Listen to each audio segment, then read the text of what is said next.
Aquele que vive apenas na máscara conquista o mundo, mas perde a si mesmo. Carl Jung. Imagine a cena. Uma sala cheia de pessoas. O ar está carregado de conversas, ruídos, gestos. E então, alguém entra. Não entra simplesmente, invade. Ombros erguidos, voz projetada, passos pesados, olhar que vai o ambiente como quem desafia qualquer um a duvidar de sua presença. Ele não quer apenas estar ali. Ele quer ser visto, reconhecido, temido. Quer que cada olhar se volte para ele, que cada mente se lembre de sua passagem. À primeira vista parece força, parece confiança, parece autoridade. Mas Jung, se estivesse sentado em silêncio num canto dessa sala, veria algo diferente. Ele veria não um homem poderoso, mas um homem mascarado. Porque para Jung aquilo não é força, é persona. Persona é a palavra que Jung escolheu para designar a máscara que usamos diante do mundo. Uma palavra que vem do teatro da Roma antiga, quando atores vestiam máscaras para interpretar personagens. A máscara projetava a voz e o papel, mas nunca era o rosto verdadeiro. Assim também somos nós. Cada vez que entramos em um ambiente social, cada vez que falamos diante de outros, cada vez que tentamos nos mostrar de determinada forma, colocamos a máscara da persona. É inevitável. Sem ela, seria impossível viver em sociedade. Precisamos dela para trabalhar, para sermos aceitos, para sobreviver no convívio humano. A persona é uma ponte entre o indivíduo e a coletividade. Mas o perigo começa quando esquecemos que estamos usando uma máscara e acreditamos que essa máscara é quem realmente somos.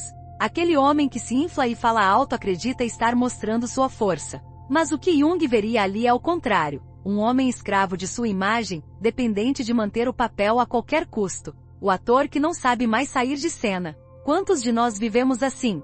Quantos acordam todos os dias já vestindo a máscara do profissional que precisa ser sempre competente, do amigo que precisa ser sempre divertido, do líder que precisa ser sempre forte?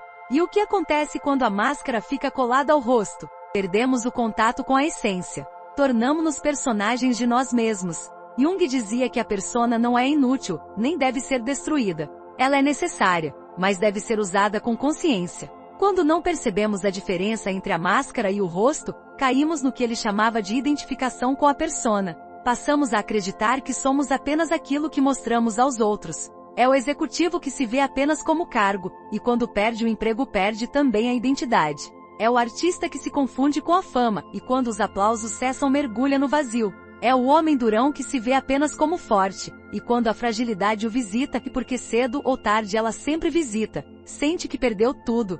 O mundo está cheio de pessoas que se perderam na própria máscara. Mas por que insistimos tanto nessa atuação? Por que preferimos parecer a sermos? Porque no fundo tememos o que existe por trás da persona. A máscara protege, mas também esconde. Ela nos blinda contra críticas, mas ao mesmo tempo nos distancia de nós mesmos. E quanto mais rígida a máscara, mais frágil o rosto que se esconde por trás. A persona é como uma armadura brilhante usada em batalha.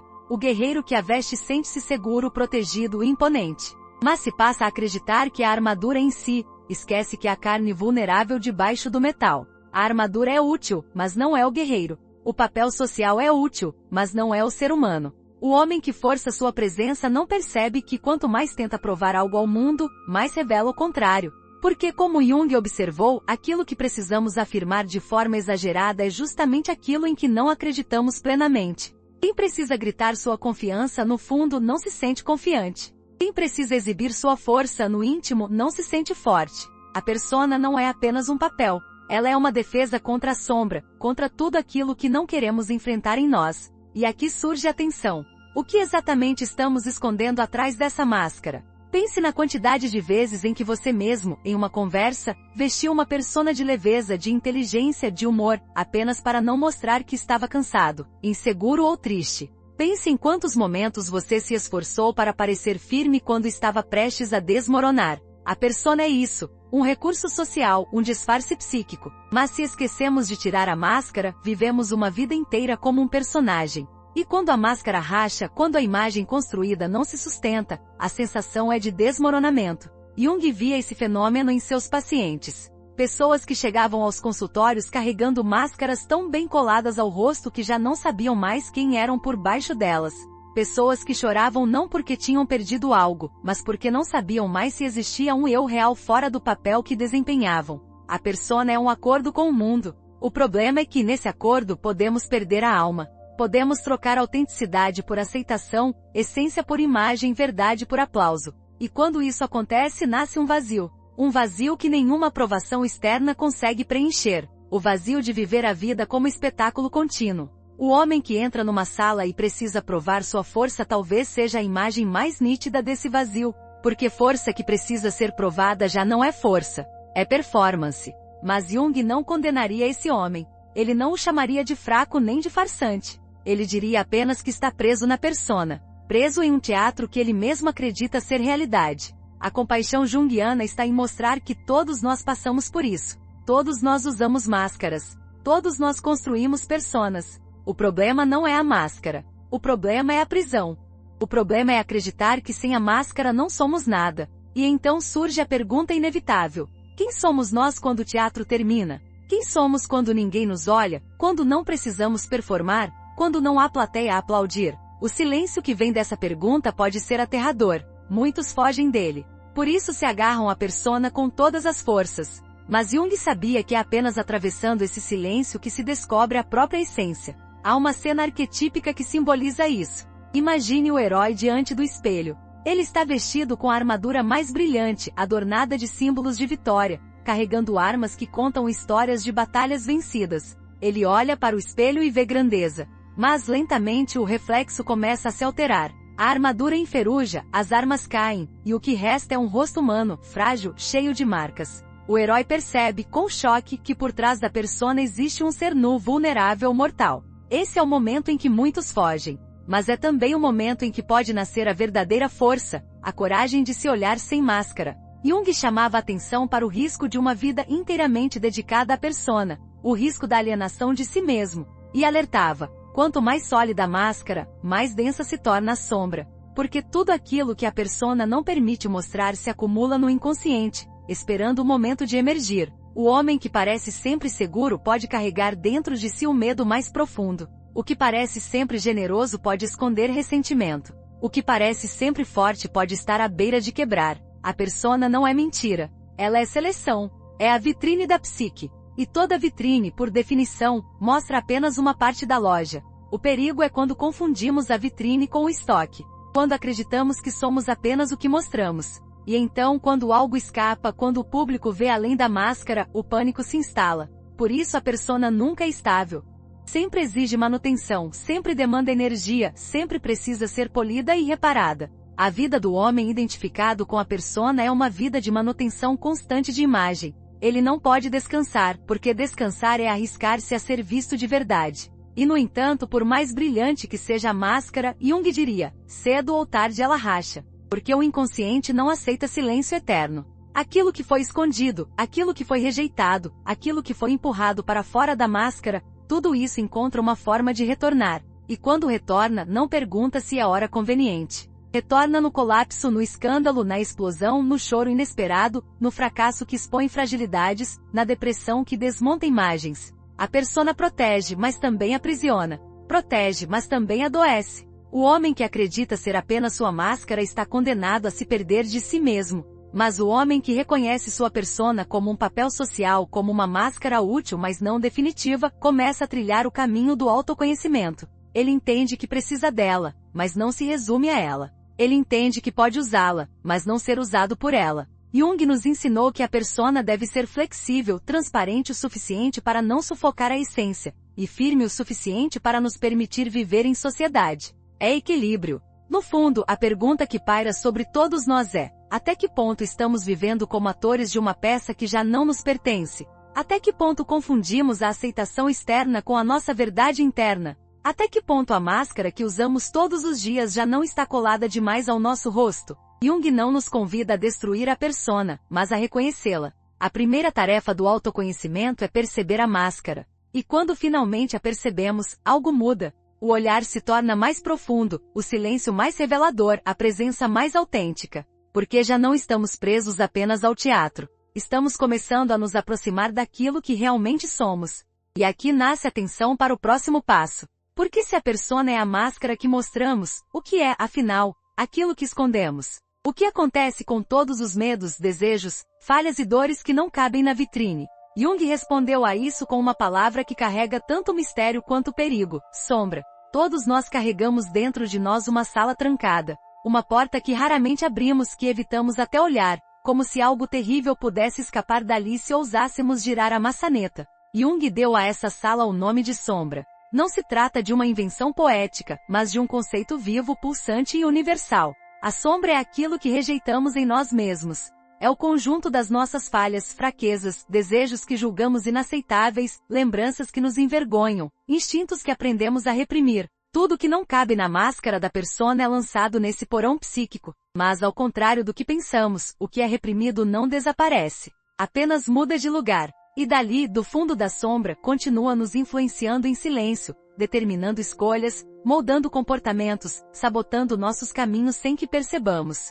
A imagem do homem durão, aquele que precisa sempre inflar o peito, falar alto e se impor, é o exemplo mais nítido desse mecanismo. Ele acredita ser forte, mas no fundo está apenas tentando esconder o medo de ser visto como fraco. A sua agressividade não é força, é defesa contra a vulnerabilidade que carrega e não aceita. Esse padrão se repete em inúmeras situações cotidianas. Pense no colega de trabalho que nunca admite um erro e sempre transfere a culpa para outros. Pense na amiga que parece sempre alegre, mas entra em casa e chora sozinha. Pense no pai que exige disciplina rígida dos filhos, mas que nunca conseguiu lidar com a própria indisciplina interior. Em todos esses casos, a sombra está em ação. Ela é como uma corrente subterrânea que move rios, invisível à superfície, mas poderosa o suficiente para alterar todo o curso da vida.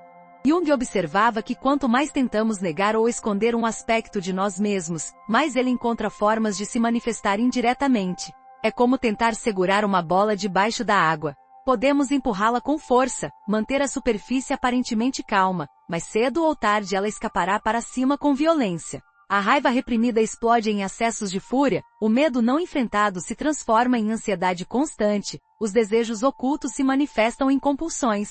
O que é rejeitado não morre, se disfarça, se infiltra, se camufla. E muitas vezes aparece justamente onde menos esperamos. Há quem viva acreditando ser racional e equilibrado, mas que em pequenas situações do dia a dia revela impaciência e intolerância. Há quem se considere bondoso, mas que guarda ressentimentos silenciosos que corroem lentamente suas relações. Há quem se veja como generoso, mas que diante de uma oportunidade de vantagem, sente surgir uma inveja que prefere não admitir. Esses momentos são revelações da sombra. São como pequenos flashes que iluminam por instantes o que tentamos manter nas trevas. Mas, em geral, preferimos não olhar. Preferimos rapidamente colocar a máscara de volta e seguir em frente como se nada tivesse acontecido. O problema é que a sombra não aceita ser ignorada para sempre.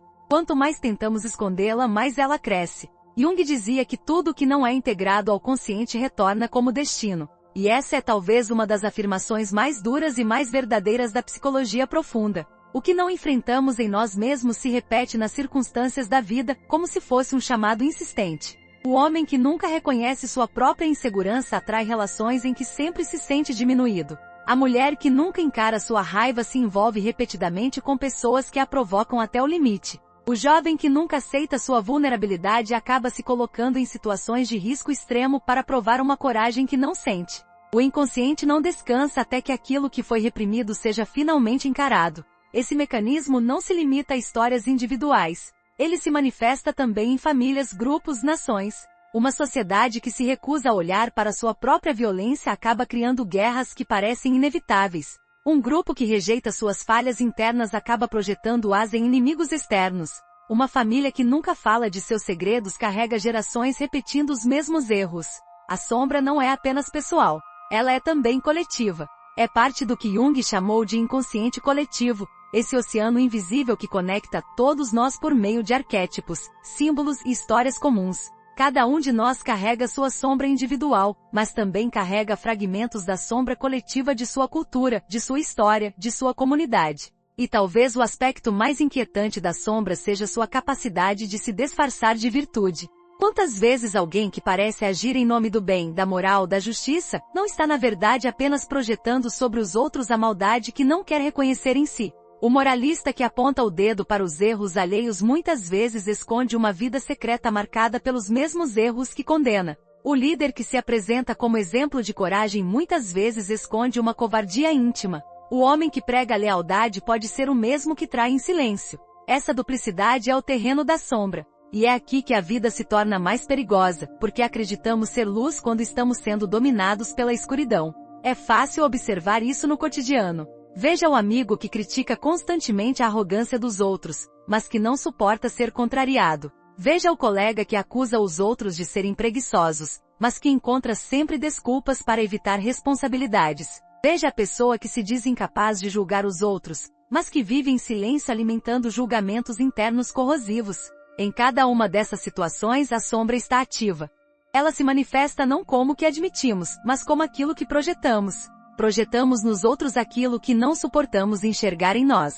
E assim a sombra continua invisível, porque acreditamos sinceramente que o problema está do lado de fora. Jung via nas projeções uma das formas mais comuns da sombra se expressar. Elas nos fazem enxergar nos outros as qualidades ou defeitos que rejeitamos em nós. É por isso que certas pessoas nos incomodam de forma desproporcional. Não é apenas o que elas fazem, é o que elas despertam em nós. É como se fossem espelhos que revelam aquilo que não queremos ver. Quando sentimos uma raiva intensa diante de alguém por algo pequeno, é provável que essa intensidade não seja sobre o outro, mas sobre algo nosso que foi acionado. A sombra é esse mecanismo silencioso que nos persegue não para nos punir, mas para nos completar. Porque a verdade, por mais difícil que seja aceitar, é que não somos apenas o que gostamos em nós. Somos também aquilo que rejeitamos. E aqui está o ponto central da sombra. Ela não é apenas feia ou destrutiva. Ela também guarda tesouros. Muitas vezes, aquilo que reprimimos não é apenas o que julgamos ruim, mas também o que acreditamos ser perigoso demais para mostrar. Quantas pessoas reprimem sua criatividade porque temem não serem aceitas? Quantos guardam sua sensibilidade porque acreditam que ela é fraqueza? Quantos enterram seus desejos porque os aprenderam a chamar de pecado? A sombra guarda tanto o que tememos quanto o que poderia nos libertar. Guardamos nela não apenas monstros, mas também dons esquecidos. E é por isso que encará-la é tão essencial, não para destruí-la, mas para recuperar o que escondemos ali. A vida cotidiana está cheia de exemplos desse processo. O jovem que sempre foi tímido e reprimido pode carregar dentro de si uma potência criativa que nunca ousou mostrar. O adulto que se tornou excessivamente racional pode carregar em sua sombra uma intuição poderosa que ignora. A pessoa que se habituou a agradar a todos pode carregar uma força de independência que nunca ousou viver. A sombra, quando reconhecida e integrada, não é apenas o lugar de nossos defeitos, mas também de nossos potenciais. É como uma mina subterrânea. Ao lado das pedras escuras, existem diamantes brutos esperando para serem descobertos. Mas esse caminho não é simples. Encarar a sombra exige coragem. Exige disposição para olhar para si mesmo sem máscaras, sem desculpas, sem autopiedade. Exige atravessar o desconforto de admitir que não somos apenas o que mostramos. E exige suportar o peso de aceitar que o que mais criticamos nos outros muitas vezes é um reflexo do que carregamos dentro. Esse processo pode ser doloroso, mas é transformador. Porque cada vez que reconhecemos um pedaço da sombra, recuperamos também um pedaço de nossa inteireza. A pergunta que surge é: por quanto tempo ainda tentaremos manter fechada a porta dessa sala trancada? Por quanto tempo vamos insistir em acreditar que a máscara basta? A vida sempre encontra formas de nos empurrar para esse confronto. Às vezes em crises emocionais, às vezes em fracassos inesperados, às vezes em doenças, às vezes em encontros com pessoas que nos obrigam a ver o que não queremos. A sombra se revela nas fissuras da rotina. Ela se manifesta nas situações que nos tiram do controle, que nos irritam sem motivo aparente, que nos deixam vulneráveis sem explicação. Cada uma dessas experiências é um chamado. Mas estamos dispostos a ouvir? Muitos fogem desse chamado e vivem presos em uma repetição interminável de padrões. Relacionamentos que terminam sempre do mesmo jeito, carreiras que parecem travar nos mesmos pontos, vícios que retornam mesmo depois de promessas de mudança. São sinais de que a sombra não foi encarada. Ela não desaparece porque fingimos que não existe. Pelo contrário, se fortalece. E quanto mais tempo passa, mais difícil se torna o encontro. Até que um dia, inevitavelmente, esse encontro acontece. E quando acontece pode ser devastador se não estivermos preparados. O colapso, a perda, o escândalo, a crise existencial, todos podem ser formas da sombra emergir, mas também podem ser oportunidades. Oportunidades de finalmente olhar para o que evitamos. Oportunidades de reconciliação consigo mesmo. No fundo, a sombra não é inimiga. Ela é parte de nós.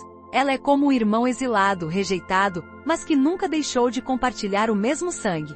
Ao reconhecê-la, não estamos alimentando o mal, mas resgatando nossa humanidade. Porque ninguém é apenas luz. A inteireza está na união dos opostos. Jung sabia que ignorar a sombra é viver pela metade. Integrá-la é abrir caminho para a autenticidade. Mas a decisão nunca é fácil. A cada um de nós cabe escolher. Continuamos a sustentar a máscara e viver presos a repetições, ou ousamos atravessar a escuridão e encontrar o que está escondido ali? Esse é o convite silencioso que a vida nos faz constantemente. A cada conflito, a cada frustração, a cada medo, a sombra sussurra: olhe para mim. Mas quase sempre desviamos o olhar. Talvez por isso tantas pessoas se sintam presas em ciclos que não entendem. Talvez por isso tantas vezes a vida parece nos empurrar para os mesmos becos sem saída. Talvez porque ainda não entendemos que o inimigo que pensamos enfrentar do lado de fora muitas vezes é apenas um reflexo do que habita dentro. E aqui, ao final desse mergulho, fica a pergunta que precisa ecoar dentro de nós. O que você mantém na sua sombra?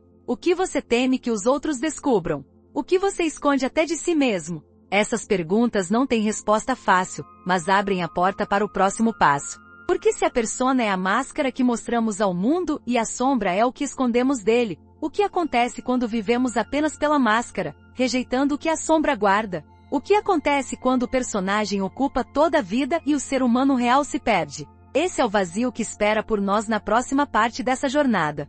Há um silêncio que acompanha todos aqueles que vivem para sustentar uma imagem. É um silêncio interno, quase imperceptível, que se esconde por trás da voz alta, da presença imponente e da necessidade constante de provar algo ao mundo. Esse silêncio não é paz. É vazio. É o vazio da persona inflada, da máscara que se expandiu tanto que ocupa todos os espaços da vida, sufocando a essência que deveria habitar ali. Jung alertava que a persona é necessária, mas que, quando confundida com a totalidade do ser, torna-se prisão. A máscara que deveria proteger se transforma em cela, e o homem que acreditava ser livre descobre que está cativo da própria performance. Esse vazio não aparece de forma abrupta. Ele se infiltra lentamente, como uma névoa que envolve o corpo sem que percebamos. O executivo que dedica cada hora do seu dia a sustentar uma imagem de sucesso não acorda de repente sentindo-se vazio. O vazio cresce nos intervalos não vividos, nas conversas interrompidas, nos afetos sacrificados. A atriz que vive do aplauso não se percebe vazia enquanto os holofotes a iluminam, mas sente o peso quando volta sozinha para o camarim e não encontra ninguém disposto a enxergar além da maquiagem. O homem durão não se sente vazio enquanto todos se intimidam com sua postura, mas quando fecha a porta do quarto e se deita no escuro, descobre que a força que exibe não o protege da solidão. E aqui surge a primeira pergunta inevitável. Quantos de nós já confundimos reconhecimento com amor, admiração com intimidade, respeito com conexão? Quantas vezes acreditamos estar cheios de vida quando, na verdade, apenas estávamos sendo alimentados pelo reflexo dos outros? O vazio da persona inflada nasce desse engano. Não é que falte aprovação externa, é que falta verdade interna. Esse vazio é traiçoeiro porque se mascara como conquista. O profissional admirado, o líder temido, o amigo sempre engraçado, todos eles parecem plenos aos olhos do mundo, mas por dentro, a sensação é de esgotamento. Não porque falte energia, mas porque falta correspondência entre o que se é e o que se mostra. E esse descompasso gera uma fadiga existencial. Viver para sustentar a persona é como correr numa esteira, há movimento constante, mas nenhum deslocamento real. Há algo de cruel nesse processo. A sociedade recompensa a persona. O mercado de trabalho valoriza quem se apresenta como competente, mesmo que por dentro esteja em ruínas. A vida social exalta quem se mostra alegre, mesmo que esconda tristezas profundas. As redes sociais glorificam quem parece confiante, mesmo que viva em dúvida permanente. É como se o mundo inteiro dissesse: continue usando a máscara, nós preferimos assim. E o indivíduo sedento por pertencimento obedece. Mas em algum momento a alma começa a cobrar a conta. E você já sentiu essa cobrança? Já experimentou aquele momento em que, mesmo rodeado de pessoas, sentiu-se irremediavelmente só? Já percebeu que sua presença estava sendo valorizada pelo papel que desempenhava, não por quem você realmente era? Essa é a sensação do vazio, a constatação de que o personagem recebe mais reconhecimento do que o ser humano por trás dele. A persona inflada cria uma vida paralela. Nela, somos projetados como versões editadas de nós mesmos, impecáveis, fortes, inteligentes, seguras.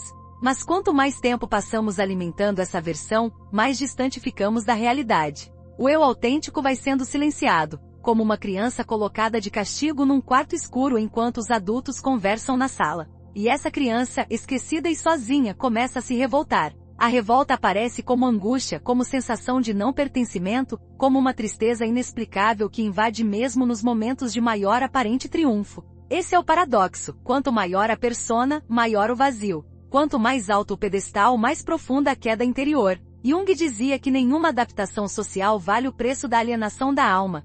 Mas quantos de nós sacrificamos justamente a alma em nome da adaptação? Quantos nos obrigamos a sorrir quando queríamos chorar, a afirmar quando queríamos questionar, a nos impor quando queríamos apenas descansar? Será que, ao final, o maior medo não é o de sermos descobertos? Descobertos não como farsantes diante do mundo, mas como estranhos diante de nós mesmos. O vazio da persona inflada é alimentado pelo pavor de encarar a própria essência. Porque se tirarmos a máscara, quem restará? Essa é a pergunta que nos persegue nos silêncios da noite, quando os papéis sociais se desmancham e a vida nos confronta com o peso da solidão interior. Esse vazio se manifesta em sintomas sutis, mas devastadores. A insônia que não cessa, não porque o corpo esteja agitado, mas porque a alma não encontra repouso. A ansiedade que corrói, não porque haja perigo real, mas porque o inconsciente clama por reconhecimento. A sensação de estar sempre fora de lugar, mesmo nos ambientes mais familiares. A melancolia que surge sem motivo aparente, lembrando que algo dentro de nós foi deixado para trás.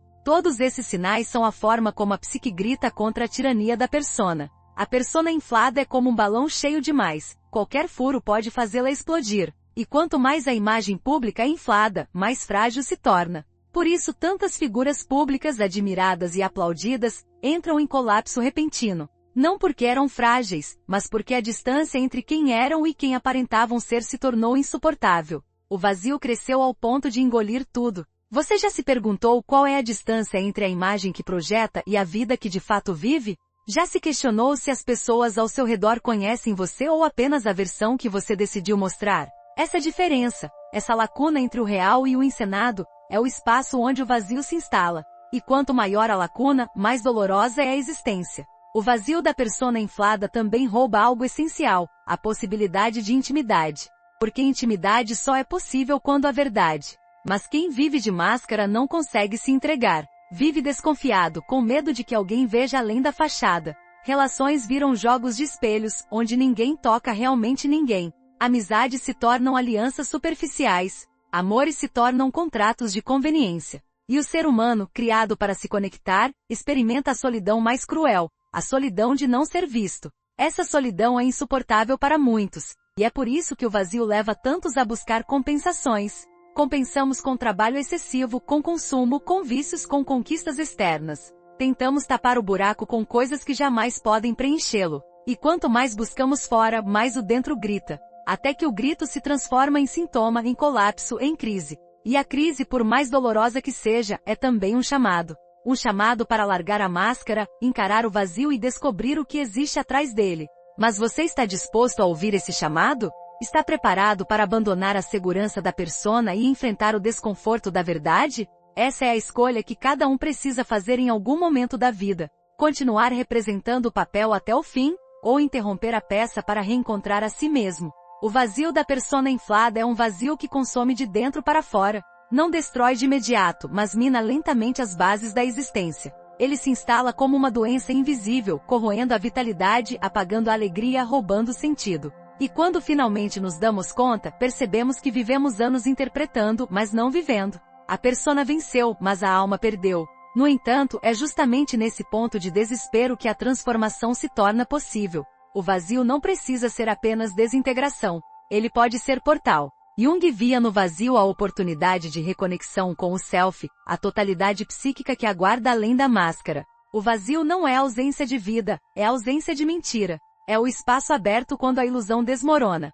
E nesse espaço pode nascer algo novo. E se, em vez de temer o vazio, aprendêssemos a habitá-lo? E se, em vez de buscar freneticamente preencher o silêncio, aceitássemos escutá-lo? Talvez descobríssemos que o vazio não é um inimigo, mas um mensageiro. Ele nos avisa que a persona se tornou tirana e que a alma clama por liberdade. Ele nos empurra para a travessia que tanto evitamos, a jornada em direção ao centro de nós mesmos. Esse é o paradoxo mais belo e mais cruel. O vazio que tanto nos apavora é também a promessa de que ainda existe algo por descobrir. Ele é sinal de que não estamos completos, de que ainda há caminho a ser percorrido, de que a vida nos chama para além da máscara. O vazio é dor, mas é também convite. E você aceitará o convite? Ou continuará inflando a máscara até que ela exploda? Essa é a encruzilhada em que todos, em algum momento, se encontram. Alguns escolhem manter o teatro até o fim, vivendo e morrendo como personagens. Outros escolhem atravessar o vazio e descobrir o que existe além. O próximo passo é inevitável, porque uma vida inteira sustentada pela persona não pode durar para sempre. O colapso virá, mas o colapso não precisa ser destruição. Ele pode ser o início da reconciliação, o início da individuação, o início de uma vida que não se contenta com a máscara, mas busca a inteireza. E é aqui que a história muda de tom. Porque se até agora vimos a máscara e sentimos o peso do vazio que ela deixa, precisamos olhar para a travessia que vem a seguir. Jung a chamou de individuação. E nela, a sombra deixa de ser inimiga, a persona perde o trono, e algo mais profundo começa a nascer. Mas antes de chegarmos lá, precisamos compreender, o vazio é a porta. Você terá coragem de atravessá-la? Há um momento na vida em que o vazio já não pode mais ser ignorado. Ele cresce em silêncio até se tornar tão grande que nenhuma conquista externa consegue escondê-lo. É nesse instante que muitos sentem que perderam o rumo, que nada mais faz sentido, que o mundo perdeu as cores. A crise é dolorosa, mas também é um marco. É o sinal de que chegou a hora de iniciar a travessia que Jung chamou de individuação. Esse termo pode parecer distante, acadêmico, mas na verdade descreve a experiência mais íntima e transformadora que um ser humano pode viver. Individuar-se é tornar-se quem se é de verdade. É parar de ser apenas máscara, parar de fugir da sombra, parar de viver segundo as expectativas externas, e começar a integrar todas as partes que estavam separadas. É um chamado espiritual, psicológico e até mítico. Imagine uma pessoa que passou a vida toda desempenhando papéis de acordo com o que os outros esperavam. Ela foi o filho exemplar, o aluno obediente, o profissional competente, o amigo confiável. Mas, de repente, em meio a uma rotina aparentemente estável, algo quebra. Pode ser um divórcio, a morte de alguém querido, a perda de um emprego, ou simplesmente um esgotamento profundo que a faz parar e perguntar: quem sou eu de fato? Essa pergunta, que parece simples, pode se tornar devastadora, porque revela que até então a vida foi conduzida como se fosse escrita por outros. A individuação começa nesse ponto. Não como um projeto intelectual, mas como uma necessidade vital. Esse processo não segue fórmulas prontas. Não existe manual para a individuação. É um caminho único para cada pessoa, porque cada psique carrega suas próprias feridas, símbolos e potenciais escondidos. Jung comparava essa jornada ao herói mítico que precisa deixar a aldeia segura para enfrentar a floresta sombria. Nessa floresta vivem criaturas perigosas, mas também guardiões de tesouros. A floresta é o inconsciente. Os monstros são nossos medos e traumas, e os tesouros são os talentos e forças que estavam enterrados junto com eles. Quem não se arrisca a entrar nunca descobre nada. Quem entra corre o risco de se perder, mas também a chance de se reencontrar. Há relatos de pessoas que viveram esse processo de formas surpreendentes. Uma mulher que sempre se orgulhou de ser prática e racional começou a sonhar repetidamente com imagens de rios e peixes coloridos. Esses sonhos a intrigaram, até que ela decidiu pintar o que via. Descobriu, então, um talento artístico que havia reprimido desde a infância, porque sua família considerava a arte uma perda de tempo. O contato com a sombra trouxe de volta não apenas dor reprimida, mas também a chama criativa que se transformou em sua nova profissão. Outro caso é o de um empresário bem-sucedido que, após um colapso nervoso, passou a ter sonhos com um velho sábio que o guiava por paisagens desertas. Ao buscar compreender essas imagens, ele percebeu que havia passado a vida tentando corresponder às expectativas externas de sucesso e que, na verdade, desejava algo completamente diferente: dedicar-se a causas sociais. Ao aceitar esse chamado interno, reorganizou sua vida e descobriu uma forma de viver mais coerente com seu verdadeiro eu. Essas histórias podem parecer extraordinárias, mas na verdade, cada um de nós guarda sinais semelhantes. Sonhos recorrentes, intuições inesperadas, encontros aparentemente casuais que mudam o rumo da vida, todos são expressões do inconsciente pedindo passagem. Jung acreditava que a psique tem uma inteligência própria, que não se limita ao consciente. O inconsciente envia mensagens, símbolos, metáforas, tentando nos guiar para a inteireza. Ignoramos esses sinais quando estamos dominados pela persona, mas eles se tornam cada vez mais insistentes quando o processo de individuação começa. Você já reparou que em momentos de crise, surgem coincidências que parecem impossíveis de serem apenas acaso? Pessoas que aparecem na hora certa, frases que ouvimos repetidamente de fontes diferentes, símbolos que se repetem em sonhos e no mundo externo. Jung chamava isso de sincronicidade, a experiência de acontecimentos conectados por significado e não por causa. Para ele, essas coincidências não eram meras ilusões, mas manifestações do inconsciente coletivo, esse campo profundo que liga todos os seres humanos e que, em certos momentos, se manifesta para nos empurrar na direção do crescimento. A individuação, portanto, não é apenas uma decisão pessoal, mas também uma resposta a um chamado mais amplo, quase cósmico. E como saber se estamos nesse caminho? O primeiro sinal é o desconforto com a própria máscara. Aquilo que antes parecia suficiente já não satisfaz. A vida que parecia segura soa vazia. Os papéis sociais se tornam opressivos. Surge uma necessidade de verdade que não pode mais ser calada. O segundo sinal é o confronto com a sombra. Começamos a perceber comportamentos que não correspondem à imagem que tínhamos de nós mesmos. Reconhecemos raiva onde achávamos que havia apenas bondade, inveja onde acreditávamos existir apenas generosidade, vulnerabilidade onde sustentávamos força. Esses confrontos não são fracassos. São portas. Cada vez que aceitamos olhar para eles, damos um passo em direção à individuação. Esse caminho é marcado por paradoxos. É preciso perder para ganhar, cair para se levantar, morrer simbolicamente para renascer. Jung dizia que ninguém se torna iluminado imaginando figuras de luz, mas sim tornando consciente a escuridão. Essa é talvez uma das frases mais desafiadoras de sua obra, porque o instinto humano é evitar a dor, fugir da sombra, disfarçar as falhas. Mas a individuação exige o contrário. Ela pede que nos aproximemos do que dói, que mergulhemos onde há medo, que escutemos o que evitamos ouvir. Só assim é possível integrar o que estava separado e tornar-se inteiro. Muitas vezes a individuação começa quando tudo parece estar desmoronando. O casamento que se desfaz, a carreira que perde o sentido, a saúde que exige atenção, a perda de alguém insubstituível. Esses momentos, embora devastadores, abrem a possibilidade da transformação. É como se a vida retirasse de nós aquilo que sustentava a persona, para que fossemos obrigados a buscar algo mais profundo. O colapso da imagem externa cria espaço para o surgimento da verdade interna. Você já pensou que talvez as crises mais dolorosas da sua vida não tenham sido castigos, mas convites? Convites para sair do teatro da persona e começar a construir uma vida mais autêntica? Talvez o sofrimento que você tenta esquecer seja justamente o ponto de partida da sua individuação.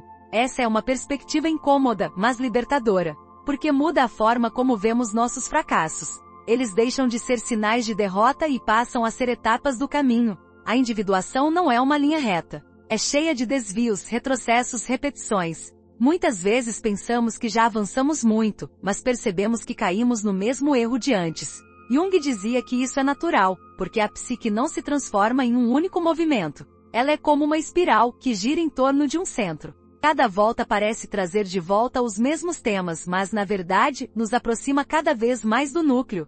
Esse núcleo é o self, o arquétipo da totalidade, o ponto onde todas as partes de nós se encontram.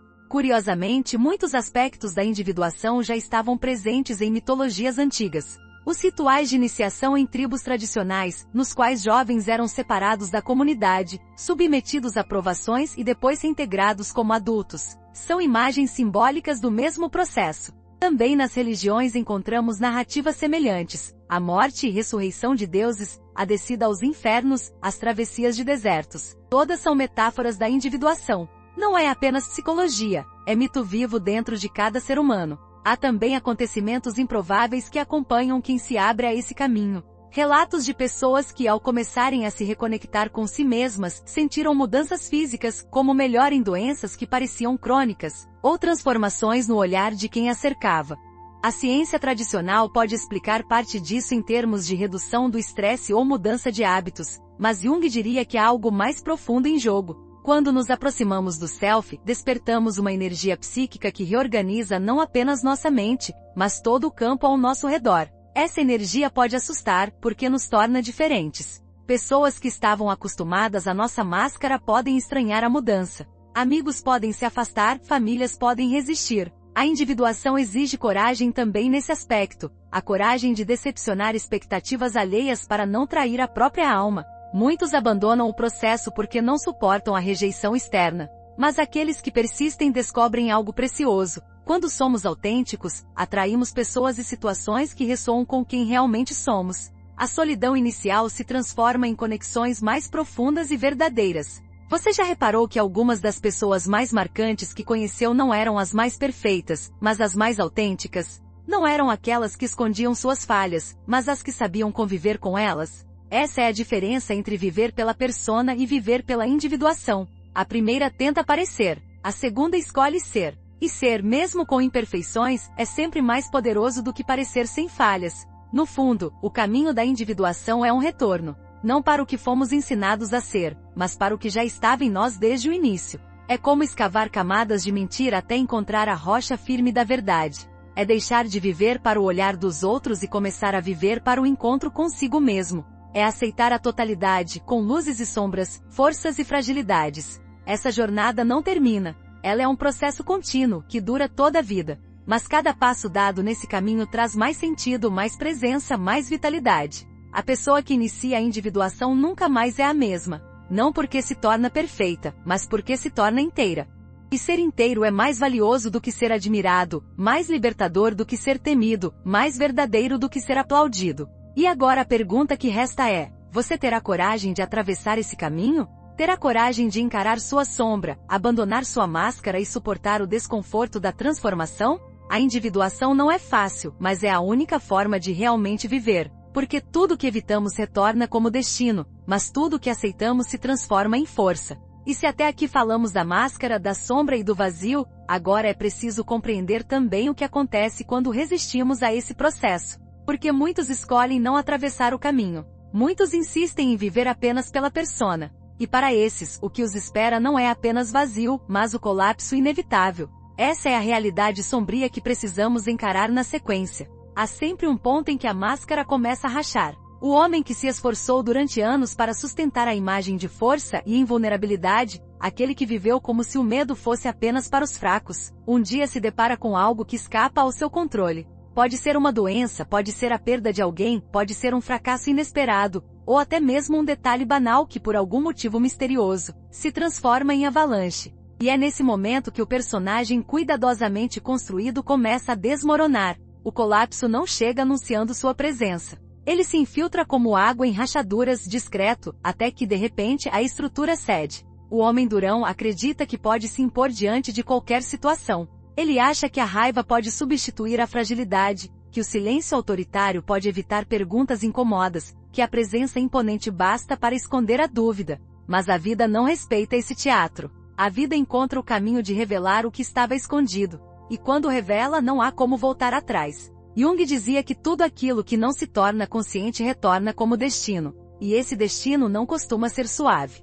Ele se apresenta como crise, como colapso, como queda. Muitos resistem até o fim. Continuam gritando, continuam tentando provar que ainda são fortes. Mas quanto mais se esforçam, mais se denunciam. É fácil perceber o desespero escondido por trás do tom agressivo, a insegurança escondida no excesso de autoridade, o medo escondido no olhar de quem não quer admitir fraqueza. O colapso se torna inevitável porque ninguém consegue sustentar eternamente uma imagem que não corresponde à realidade. Mais cedo ou mais tarde, o peso se torna insuportável. E então começam os sinais. A raiva explode em momentos inadequados, destruindo relações que levaram anos para serem construídas. O corpo adoece, revelando em sintomas aquilo que a mente tentou esconder. O coração acelera, o sono desaparece, a saúde se fragiliza. A carreira entra em declínio, não porque falte capacidade, mas porque a arrogância e o isolamento afastam aliados. O durão não percebe que está cavando a própria queda. Ele acredita que ainda está no controle, mas já não está. O mundo à sua volta começou a se organizar para resistir a ele. Há histórias de homens que pareciam inabaláveis e que de repente perderam tudo. O líder respeitado que um dia foi surpreendido com a revelação de segredos que escondia. O pai rígido que descobriu que seus filhos já não o escutavam, apenas o temiam. O profissional de sucesso que em meio a uma reunião, simplesmente desmoronou, incapaz de sustentar a própria fala. Esses relatos não são exceções. São consequências naturais de uma vida conduzida pelo disfarce da força. O colapso chega não como acidente, mas como resultado inevitável de uma estrutura que nunca foi sólida. Você já percebeu como as pessoas reagem a alguém que insiste em dominar tudo e todos? No início, podem até se calar, podem fingir submissão, podem acatar ordens. Mas em silêncio vão acumulando ressentimento, vão construindo resistência, vão aguardando o momento certo para agir. E quando esse momento chega, o durão se vê sozinho, sem apoio, sem defesa. Ele acreditava que era respeitado, mas descobre que era apenas tolerado. E a tolerância tem limite. Quando o limite é alcançado, o que era silêncio vira afastamento, e o que era obediência vira traição.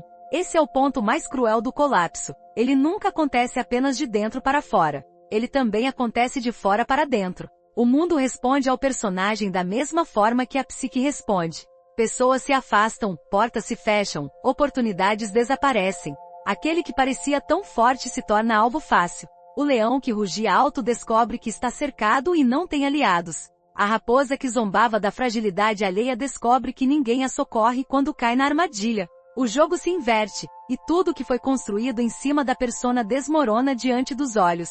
É nesse momento que o homem durão experimenta a maior solidão. Ele descobre que não construiu vínculos reais, apenas relações baseadas no medo e na imposição.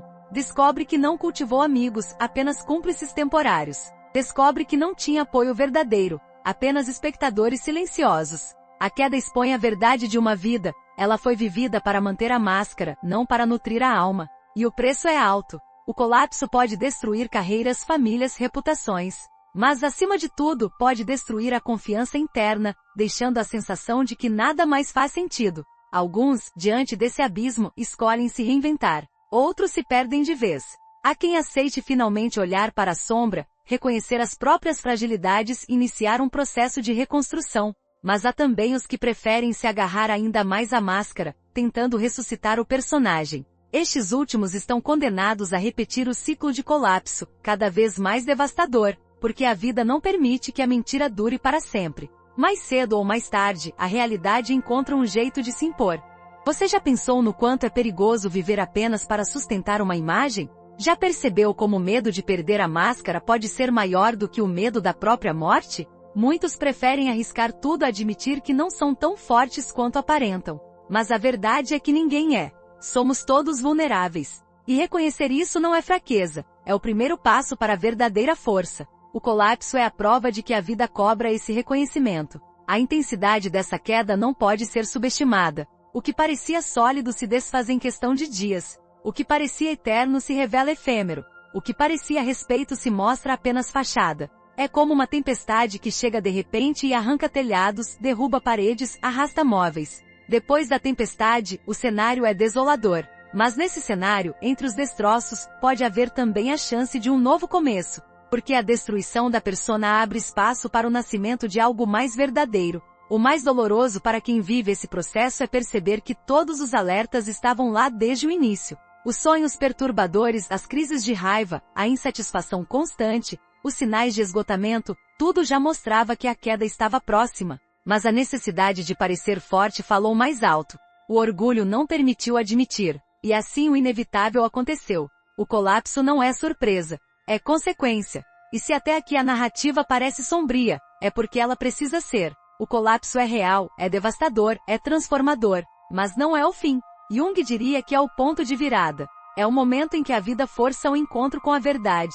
É a hora em que a sombra já não pode ser ignorada, em que a máscara já não pode ser sustentada, em que a alma exige atenção. É doloroso, mas é também libertador. Porque só quando tudo desmorona é que podemos começar a reconstruir de um modo novo. E você, o que faria se tudo que sustenta sua imagem desmoronasse hoje? O que sobraria se o mundo descobrisse suas fraquezas, se seus segredos viessem à tona, se seus disfarces fossem arrancados? Essa pergunta é desconfortável, mas é ela que prepara para o próximo passo. Porque a queda não é apenas destruição, é também revelação. E a revelação nos conduz ao encontro com algo que nunca pode ser destruído, o self, a totalidade que habita em cada um. Mas para chegar lá, é preciso atravessar a ruína, suportar a dor e aceitar que o personagem morreu. O colapso do homem durão é o anúncio de que a vida exige autenticidade. É o grito de que a máscara já não serve. É a convocação para atravessar o deserto interior e descobrir uma força que não precisa ser encenada. Uma força silenciosa, invisível mas inabalável. E é isso que espera do outro lado. Mas para chegar ao outro lado, é preciso aceitar a travessia. Há uma força que não precisa se impor. Uma presença que não exige ser notada. Uma confiança que não necessita ser exibida. Jung acreditava que a verdadeira força nasce do encontro com o self, esse centro misterioso que integra todas as partes de quem somos.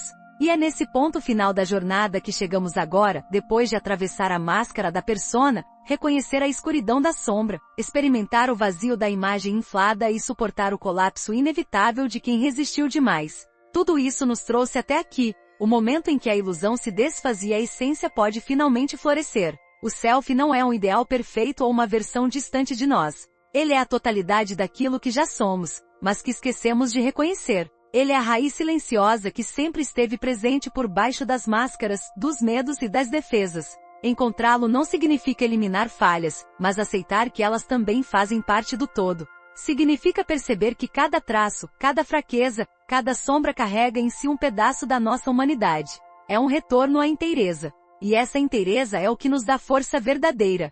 Essa força não se manifesta em gritos, mas em silêncios. Não se mostra em músculos tensos, mas em escolhas conscientes. Não precisa ser anunciada, porque se revela nos gestos simples, na presença calma, na palavra firme e serena. O homem ou a mulher que se aproxima do self não sente necessidade de disputar atenção, porque já encontrou sentido no próprio centro. E é essa estabilidade interior que faz com que sua presença seja percebida mesmo sem esforço. É como uma chama que não precisa ser alimentada por vento, ela arde por si mesma. Mas como aplicar isso na prática no cotidiano? Como trazer o self para dentro da vida real, entre compromissos, responsabilidades e relações? A resposta não está em fórmulas mágicas, mas em pequenos gestos conscientes. O primeiro é a coragem de observar a si mesmo sem filtros. Em vez de se perguntar como gostaria de parecer, pergunte-se: quem sou eu quando ninguém está olhando? O que penso, o que sinto, o que desejo, mesmo que não tenha coragem de admitir? Esse exercício simples, feito de maneira sincera, abre espaço para que a verdade comece a emergir. Outro passo é aprender a dialogar com a sombra em vez de combatê-la. Em momentos de raiva, medo ou insegurança, em vez de reprimir, pergunte: o que essa emoção está tentando me mostrar? Que parte de mim ainda não aceitei? Ao transformar o impulso em pergunta, damos voz ao que estava sufocado. E a sombra, quando reconhecida, perde o poder de nos dominar em silêncio. Essa prática pode parecer desconfortável no início, mas pouco a pouco cria uma relação mais saudável com o que escondemos. Também é essencial cultivar momentos de silêncio. Não apenas ausência de ruído, mas silêncio interior. Pode ser uma caminhada sem distrações, alguns minutos de respiração profunda, ou até a escrita de um diário para organizar pensamentos. O inconsciente fala em símbolos, em imagens, em intuições sutis. E só conseguimos ouvir essa linguagem quando diminuímos o barulho externo.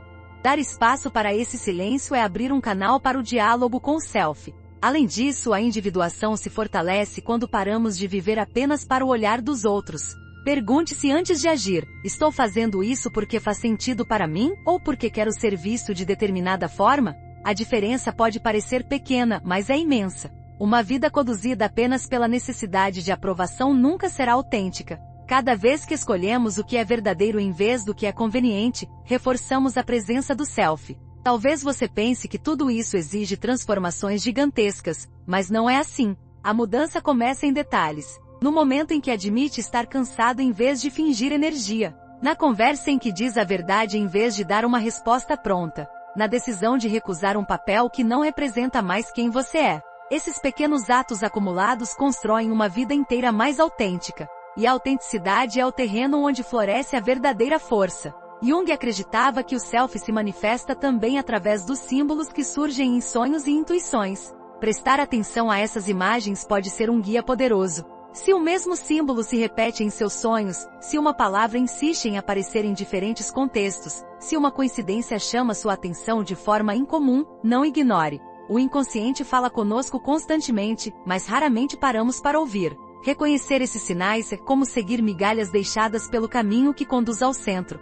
Essa jornada não significa abandonar a persona. Continuaremos precisando dela para viver em sociedade. Mas a diferença está em usá-la de forma consciente. É como vestir uma roupa. Você sabe que ela não é sua pele, mas apenas um traje para a ocasião. Quando a persona se torna flexível, ela deixa de aprisionar e passa a servir. Você pode ser profissional, pai, mãe, amigo, líder, sem perder o contato com o ser humano que existe por trás de cada papel. Essa flexibilidade é uma marca clara de quem já iniciou a individuação. A transformação também se revela na forma como nos relacionamos com os outros.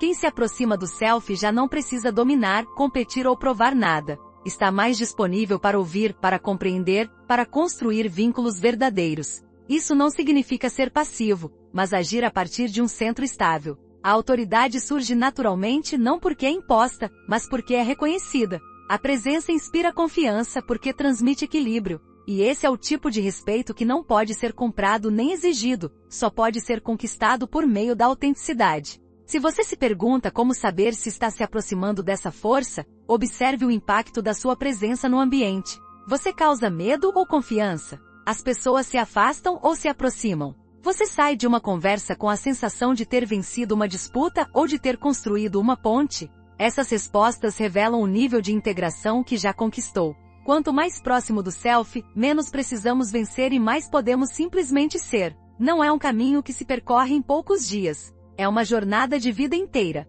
Mas cada passo traz recompensas visíveis. O medo diminui, porque já não precisamos esconder tanto. A ansiedade diminui, porque já não estamos constantemente representando. A solidão se suaviza, porque começamos a construir vínculos mais reais. E a vida ganha um novo brilho, não porque se torna perfeita, mas porque passa a ser vivida de dentro para fora. Pense por um instante, e se você parasse de tentar parecer forte e começasse a descobrir a força que já existe dentro de você? E se aceitasse que suas fragilidades também fazem parte do seu valor? E se parasse de gastar energia mantendo a máscara e usasse essa energia para construir uma vida que realmente lhe fizesse sentido? Essas perguntas podem parecer desafiadoras, mas contêm dentro de si a chave para uma transformação profunda.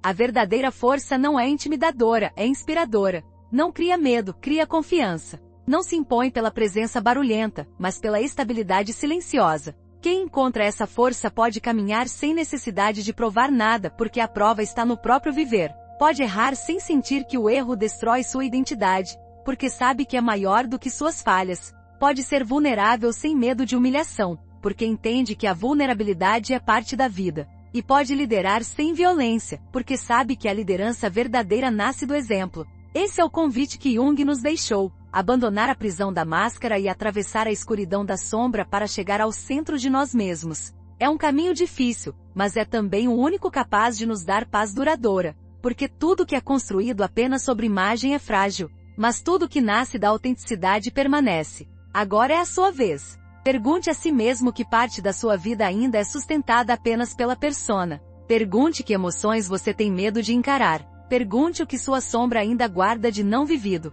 E tenha coragem de dar o primeiro passo. Não é preciso esperar a crise, o colapso, a queda. É possível começar agora, com pequenas escolhas de verdade, com pequenos gestos de autenticidade. Se este vídeo tocou você, não guarde essa reflexão apenas para si. Deixe seu comentário, mesmo que seja anônimo, porque sua experiência pode ajudar alguém que está vivendo o mesmo processo. Compartilhe essa mensagem com quem você sente que precisa ouvir. E se deseja continuar essa jornada de transformação conosco, inscreva-se no canal. Aqui você sempre encontrará novas reflexões, novas histórias e novos caminhos para se aproximar de quem você realmente é. Curta, comente e inscreva-se. Esse simples gesto pode ser o início da mudança que você já sente que precisa viver.